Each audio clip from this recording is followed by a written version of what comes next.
educar para transformar. Toda semana com um tema diferente dentro do universo da educação. E hoje, uma convidada ilustrérrima aqui, a nossa querida Sandra. Sandra, um prazer ter você aqui. Se presente para o nosso público conhecer um pouquinho quem é você. Obrigada, Ju. Estou muito feliz de estar aqui com você e com as pessoas que estão nos assistindo aí, né? Para a gente conversar um pouquinho de um tema bem bacana, né? A gente vai falar hoje, né? Exatamente. Esse tema, para quem assistiu, e tenho certeza que vocês têm assistido aos nossos programas, semana passada tratamos um assunto muito importante. O nosso assunto, dislexia em foco. Falei um pouquinho para vocês sobre como funciona a mente de uma pessoa que é diagnosticada com dislexia. Mas hoje o programa está ainda melhor, porque nós temos aqui a Sandra, uma psicopedagoga aí de renome, para contar um pouco pra gente do trabalho gigantesco dela e um pouco de como é que ela atua. Aliás, Sandra, apresenta um pouco sobre qual é a sua atuação no seu dia a dia, no seu consultório. Como que é, Sandra? Então, eu vim da área da educação, né? Comecei como professora em sala de aula de educação infantil. Nossa, né? Então, segui todo esse percurso, aí passei pela parte de orientação educacional, aí trabalhei como psicopedagoga institucional, né? E hoje estou mais na parte clínica, né? E nessa parte de assessoria às escolas, nessa parte de inclusão, dos transtornos de distúrbios de aprendizagem. Então, eu tive um percurso que iniciou na escola, dentro da escola, então acho que isso me traz uma experiência bastante importante na atuação do consultório e nessa inter-relação que eu tenho do discurso junto à família e junto à escola também. Sandra, você tem algumas atuações específicas também, né? Conta um pouquinho pra gente sobre a questão do ABA, do PEI, que você também faz. Então, lá dentro da minha atuação clínica, a gente vem acumulando experiências, né? Então, a gente vai construindo uma prática clínica, né? A partir daquilo que a gente estuda. Eu fiz também o EPSIBA, da Alicia Fernandes, na Argentina, lá em Buenos Aires. Então, tive o prazer de conviver com a Alicia Fernandes ali ao lado, né? Então, aprendi muito com ela. E essa visão da Alicia eu trago para minha prática, no sentido de que quando a gente trabalha com crianças, adolescentes, adultos e idosos, que eu estou começando a trabalhar também, a gente tem que olhar para o sujeito, né? Então a gente tem uma pessoa na nossa frente. Então não é o disléxico, não é o autista, né? É a criança, é o nosso Luiz, é o Carlos, é o João, que tem uma dificuldade, que aprende de um jeito diferente. E que a gente precisa, enquanto terapeuta, enquanto pais, enquanto escolas, descobrir quais são esses caminhos, né? Para que possa se aflorar das suas possibilidades, então fortalecer o potencial que todos eles têm e ao mesmo tempo ir trabalhando em cima das dificuldades para que eles possam se desenvolver. Então é este olhar, né, para esse sujeito, é esta construção desse espaço psicopedagógico através do brincar, através dos jogos, através das atividades que a gente vai propondo, né, que a gente vai ajudando essa criança a desenvolver o máximo o seu potencial de aprendizagem. Sandra, isso que você traz para nós é muito, além de bacana, eu adoro falar esse substantivo, mas esse adjetivo, porque realmente hoje nós estamos num mundo, Sandra, que rotula demais. E eu vejo no olhar das crianças, acho que todos veem, um olhar muitas vezes frustrado ou triste, a criança triste, rejeitada, porque o outro não vê o seu potencial, não vê a criança como ela é em si, e sim por rótulos que muitas vezes não ajudam a construir uma boa imagem. Então essa visão que você está trazendo, que eu acho que é mais do que tudo, ela é sua, é uma visão humanista, de enxergar o ser humano como ele é, pelas potencialidades. Pelo jeito você leva isso para o seu trabalho, né, Sandra? Como que você faz um pouco para mostrar, até para essa criança que está com a autoestima extremamente baixa, que ela é capaz? Então, eu acredito que o diagnóstico, né, ele é importante para nos ajudar nos caminhos a ser trilhados dentro da atuação clínica. Né? Agora, esse cuidado que você traz no sentido do rótulo é fundamental, porque o rótulo pode frear esse processo de desenvolvimento, né, onde as famílias dizem, ele já tem dislexia, não vai aprender a ler mesmo, então deixa lá. Né? Ou a escola, ele não vai ler, vamos deixar ele aqui no cantinho, ele vai passando o tempo, né? Então, na verdade, assim, não é limitante, né? O fato da criança ter um diagnóstico, de ter um distúrbio, no caso como a dislexia, que é um distúrbio mais específico da área da leitura, um distúrbio neurobiológico, né? Não é algo que ela não lê porque ela não quer, ou porque ela é preguiçosa, ou porque ela não tem vontade. Ela não lê porque ela não consegue.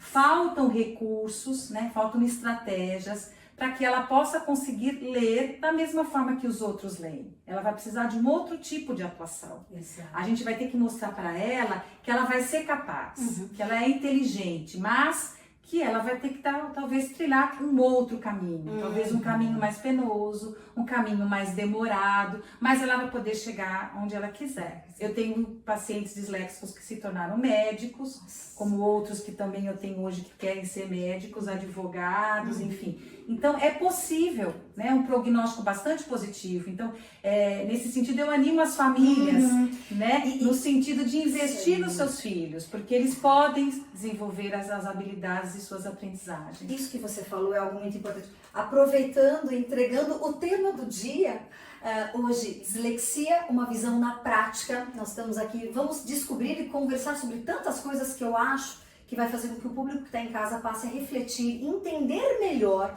não só o nome dislexia, o que vem a ser, mas como entende, como pensa e como sente quem é diagnosticado com a dislexia. E quando você fala que você leva a família a acreditar também na criança, no potencial, isso é algo extremamente importante, porque toda a família muitas vezes recorre ao educador, ao psicopedagogo, muitas vezes também aflita e sentida, né? Porque a sociedade muitas vezes também não trata de uma forma que a família consiga ter forças para enfrentar. Então, às vezes a própria família não acredita no potencial, né, Sandra? Sim, porque é muito difícil, né, quando você recebe um diagnóstico, né? O diagnóstico da dislexia, ele é normalmente multidisciplinar, então vários profissionais acabam fazendo esse processo, até porque a gente tem que fazer um diagnóstico diferencial também. Nem todas as crianças que não leem ou que têm dificuldade na leitura são disléxicos.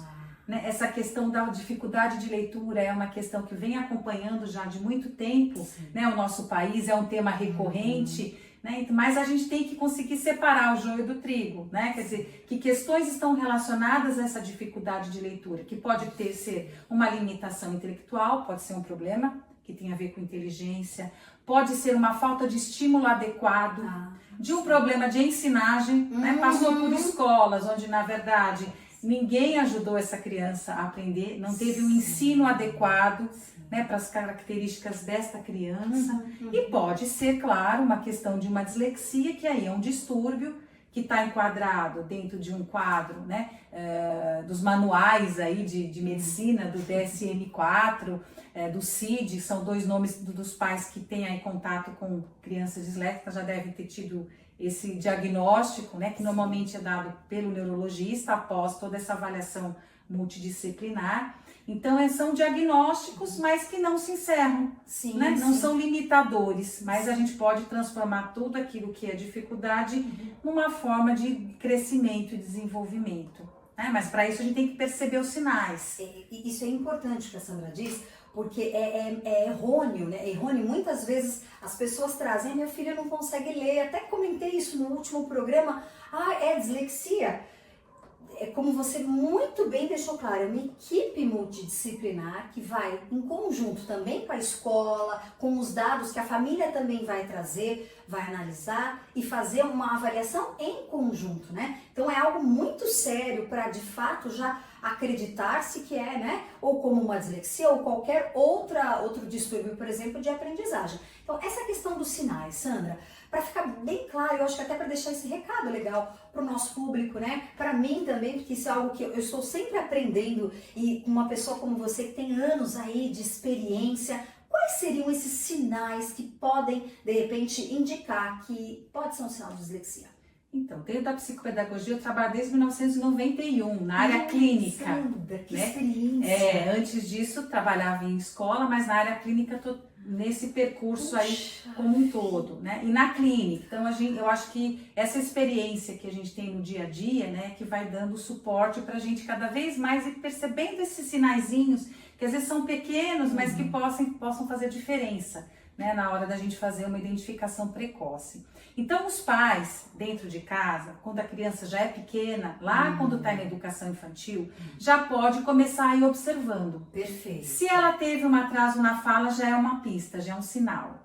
Atraso na fala. Se alguém na família falar assim, olha, mas sabe, seu avô, nossa, demorou para aprender a ler na escola, não tinha essa questão da nomenclatura dislexia um tempo atrás.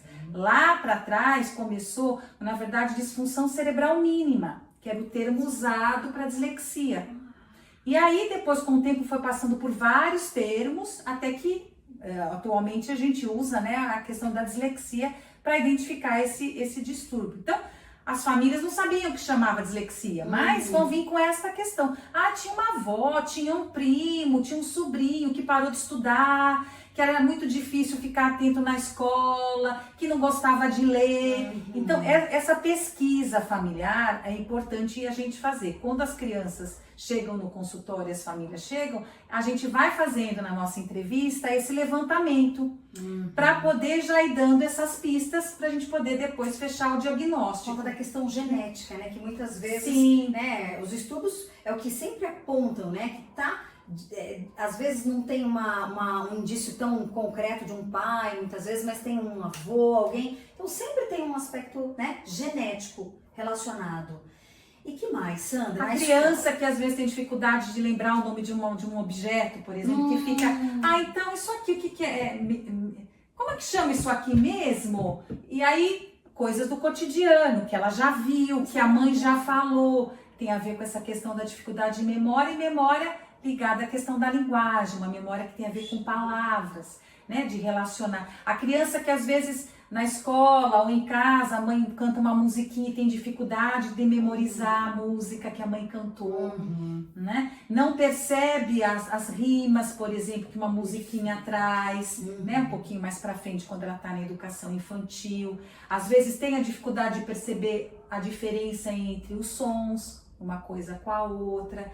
Então, assim, tem uma dificuldade motora maior para pegar os talheres. Normalmente as crianças com dislexia são aquelas que a gente diz que são meio desengonçadas, né? Então às vezes não consegue amarrar um cadarço, isso também é um sinal, né? Uma dificuldade motora. Essa parte também dos lados, direita, esquerda, para frente, para trás, não tem uma dificuldade espacial de organização dos objetos e também de esbarrar, né? Então a gente fala assim, não consegue perceber, tem que passar nesse espacinho aqui, acha que vai dar, esbarra, derruba tudo. Então aquela criança meio estabanada, que cai, deixa cair tudo, né? Então são sinais, mas o que será que isso tem a ver depois com a leitura, né? Porque na verdade a dislexia é um distúrbio e a leitura a gente utiliza um mecanismo neurológico, mas também motor. É uma função cognitiva da linguagem, mas é motora. Então, as crianças, quando a gente trabalha no consultório que depois vai para a intervenção, às vezes a gente vai ter que fazer toda uma retomada dessas habilidades psicomotoras para poder sustentar a base da aprendizagem da leitura e da escrita. Nossa, né? Então, parece que não tem relação tão direta, né? Mas na hora dele, por exemplo, perceber se ele vai, por exemplo, se ele vai na linha e depois ele desce, é uma questão de orientação no espaço da folha. Então, se ele não tem esse movimento ocular dos olhos de forma adequada, que ele vai seguindo a linha, ele vai pular, ele vai começar daqui, ele vai começar daqui, ele para no meio, depois pula a linha para baixo. Então, tudo isso vai dificultando aí o processo dele de leitura. E quando eles vão avançando mais um pouquinho, que chega aí no período crítico, né? Que é o período da alfabetização. Nossa, quantos sinais que a criança, né, já não mostrou ao longo do caminho que dá realmente para a família, já está aí de antemão, esperando que algumas coisas talvez saiam um pouquinho diferente, né? Quer dizer, não precisa realmente só o momento da leitura em si, mas já tem várias pistas para colher. Mas a questão da alfabetização vai gritando essa diferença, né, Sandra? Eu vejo que a educação infantil tem um trabalho maravilhoso com parlendas, musicalização, ritmo, mas quantas vezes eles não percebem esses ritmos de rima, como você mesmo deixou claro. E aí chega na alfabetização, é que as coisas vão realmente degringolar, como nós diremos por aí. E Sandra, como que as famílias poderiam, por exemplo, até com a escola em conjunto, como que seria esse trabalho até da psicopedagogia atuando em conjunto com a alfabetização? Então, a escola normalmente, né, acaba nesse início de alfabetização identificando né, um pouco mais essas questões ligadas à dificuldade da leitura, né? E aí acaba chamando as famílias, dizendo, olha, não está conseguindo ler, né? Está demorando, né? Ainda não consegue. E aí as famílias começam a ficar angustiadas, porque na verdade a leitura, né, é um bem cultural, né? Para a gente poder estar inserido na sociedade, a questão do ler é bastante significativa. Por isso que as famílias também ficam preocupadas quando percebem que o filho não lê. Como é que ele vai estar inserido, né, nesse nosso contexto social sem a leitura? Então é algo que causa mesmo uma ansiedade, né, para todos, para a escola e para a família, né? Então acho que o primeiro passo é a gente juntos identificar que questões estão relacionadas a essa dificuldade dele da leitura. Então a gente vai fazer uma avaliação psicopedagógica, né? Primeiro usando os instrumentos que a gente costuma utilizar no consultório dentro dos parâmetros da psicopedagogia, mas colocando um olhar mais específico em cima da queixa da leitura, né? De identificar. Primeiro eu tento fazer uma análise dos pré-requisitos que são importantes, que a gente chama de linha de base, como é que ele está no desenvolvimento das habilidades dele, né? Tanto da parte psicomotora, da parte cognitiva, da parte da linguagem, em relação da leitura e da escrita, a postura dele diante do aprender, que relação ele construiu com esse processo de aprendizagem, porque um dos objetivos dentro do trabalho psicopedagógico é que a gente possa aproximar essa criança do prazer de aprender. Porque imagine uma criança que tem um distúrbio de dislexia, se ela não encontrar nenhum prazer de ler, como esse percurso para ela vai ficar difícil, né? Então a gente buscar essa aproximação, né, dela sentir o prazer de ler, do prazer de aprender, é algo que é bastante importante, porque aí ela vai encontrando os obstáculos e vai tentando, com as ferramentas que a gente vai oferecendo para a escola e para a família, superar aí esses obstáculos, né? E é interessante, porque é nesse momento que a equipe multidisciplinar também entra em ação. E você falando essa questão, né, da criança, às vezes não se vendo capaz, percebendo que está difícil, né, a alfabetização para ela, a autoestima também é afetada. Por isso também é importante uma psicóloga junto na equipe? Sim, eu acho que é importante, né? Porque aí a gente vai ter a fono, que vai trabalhar com as questões da consciência fonológica, porque a questão da consciência fonológica é um aspecto bastante importante do princípio do processo da aquisição da leitura, né? Então essa identificação dos sons, das letras, né, das crianças perceberem que na verdade a gente fala, as letras falam, né, as letras têm sons, então a gente tem que, na hora que vai fazendo a leitura, fazer o som dessas letras que vão se juntando para formar depois as palavras. Então esse trabalho de consciência fonológica ele é fundamental. E aí a psicopedagogia vai entrar dentro dessa construção desse processo de aprendizagem mais amplo, dessas bases que estruturam todo esse processo de leitura e de escrita, dessa estimulação cognitiva, dessa estimulação na área da linguagem também, né? E junto com isso também trabalhando esse potencial e essa vontade de aprender. E o psicólogo vai trabalhando também essas questões emocionais que podem estar presentes e podem estar bloqueando esse desenvolvimento, né? Uma coisa que muitas pessoas também me perguntam e também acho que querem também ouvir, né, da gente no programa, porque eu acho que o nosso programa ele quer estimular as famílias a ouvir mais sobre as questões da aprendizagem e a repensar muitas vezes nas próprias ações, né, dentro da família, na forma como enxerga a criança, o adolescente, que muitas vezes tem algumas questões que precisam de uma atenção maior, né? Então a gente percebe que muitas vezes falta o olhar dessa potencialidade, que a gente discute bastante no programa, de ver no outro a potência, a potencialidade, a habilidade, né? E eu vejo que o seu trabalho ele é recheado e você tem atuações com pessoas de diferentes idades. Muitas vezes você já, acredito que percorreu aí algumas fases, vamos dizer assim, da vida de vários pacientes, né? Conta um pouquinho pra gente. Você tem pacientes que já são adultos e que têm uma carreira profissional? Sim, sim. Eu acho que é o que eu sempre digo. Eles podem ser pessoas de sucesso, né? Que consigam aí seguir o seu percurso tanto pessoal como profissional, né? Então eu já trabalho com crianças que estão em processo de alfabetização, nesse movimento de estimular esses processos de aprendizagem. Trabalho com adolescentes que já vieram de fracassos, né? De reprovações, em cima de reprovações e que estão à beira de desistir aí do processo de escolaridade, né? Trabalho com adultos que também gostariam muito de ter aprendido a ler, mas que na época deles não tinha psicopedagoga, não tinha, né? Não tinham profissionais que fizessem essa identificação. Então, o que acontecia, né, com as pessoas que são mais velhas? Abandonava a escola, né? E diziam, ele não dá para estudar, né?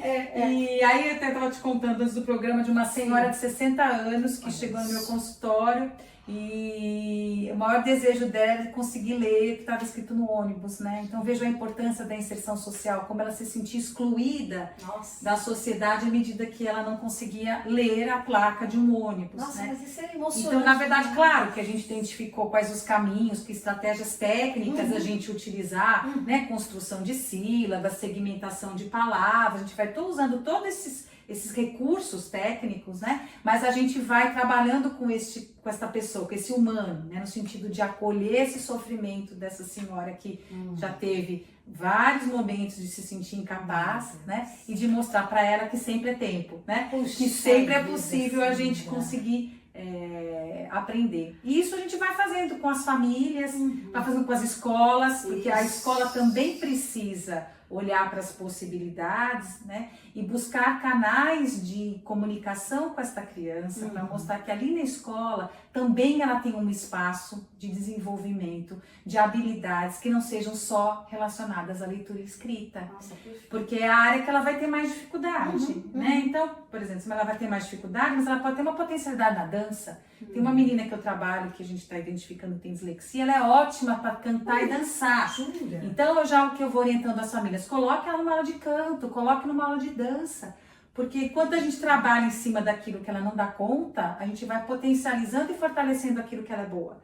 Né? Então, a gente vai buscando um equilíbrio para que ela possa encontrar caminhos e possibilidades para ela dentro desse percurso, né? Nossa, isso é muito bonito, né? Eu vejo que o seu trabalho é emocionante, né, Sandra? Porque não só uma simples psicopedagoga, mas você é uma motivadora de vidas. Você motiva as pessoas a querer viver, porque quantas vezes a pessoa fica tão entristecida e não se ver capaz, que muitas vezes não tem vontade de viver, de construir aí uma carreira. Muitas vezes rotulam as pessoas, né? E eu acho que é importante o seu papel também, orientando essas famílias e as escolas que muitas vezes acabam não fazendo tão bem esse papel, né? De mostrar. Eu vejo que você também orienta muitas vezes as escolas, professoras, né? Sim, porque na verdade, né, esse processo de inclusão, né, que a gente sabe quanto é difícil, né, e ainda tem muita discussão em cima disso, né, do conceito e da forma como isso vem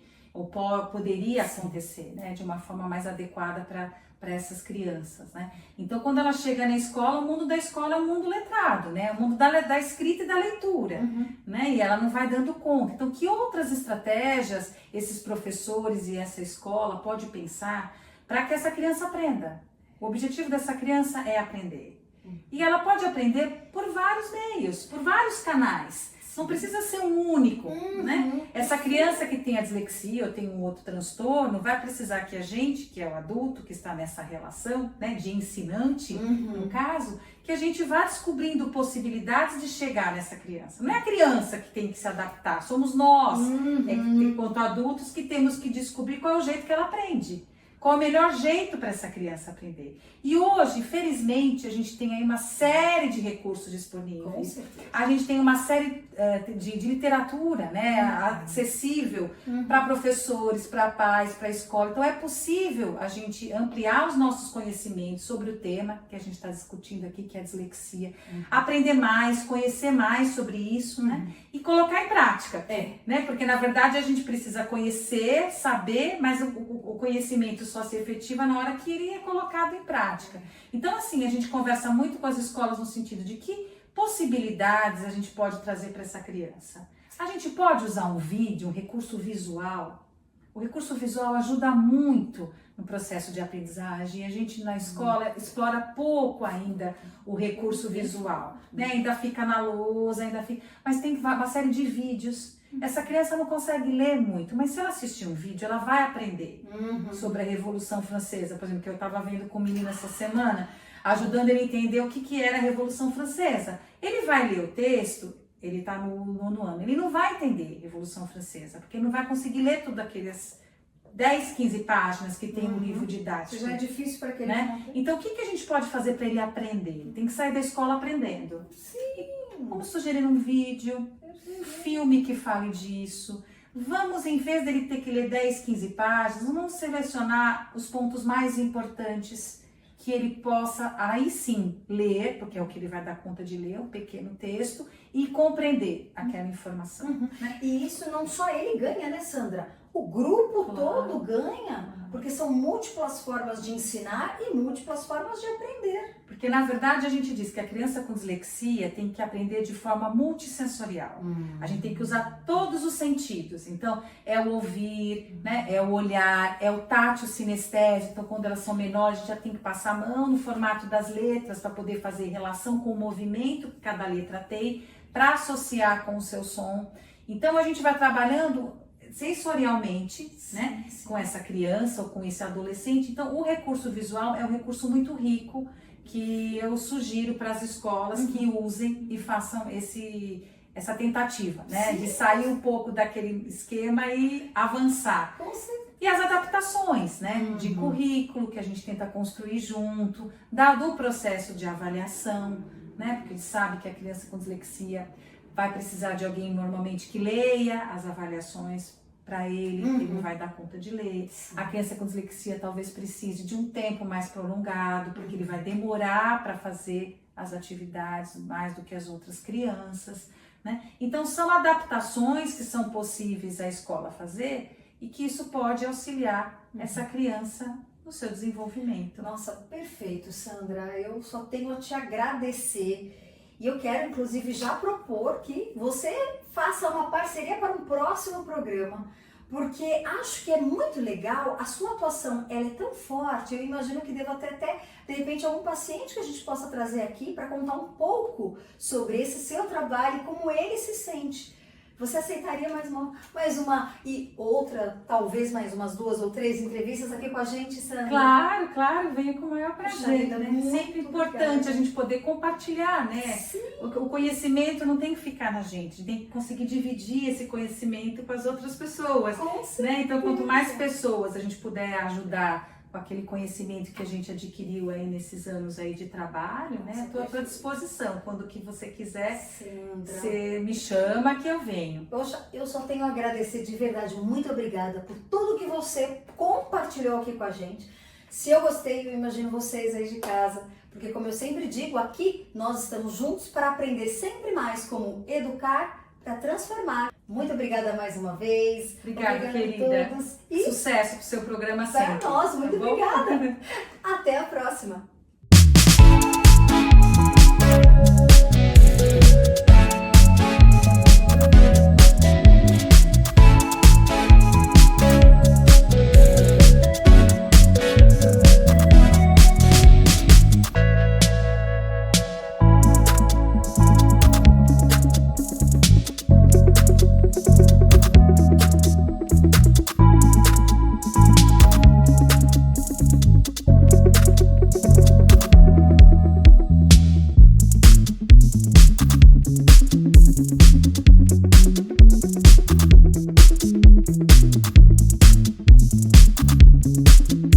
Thank you.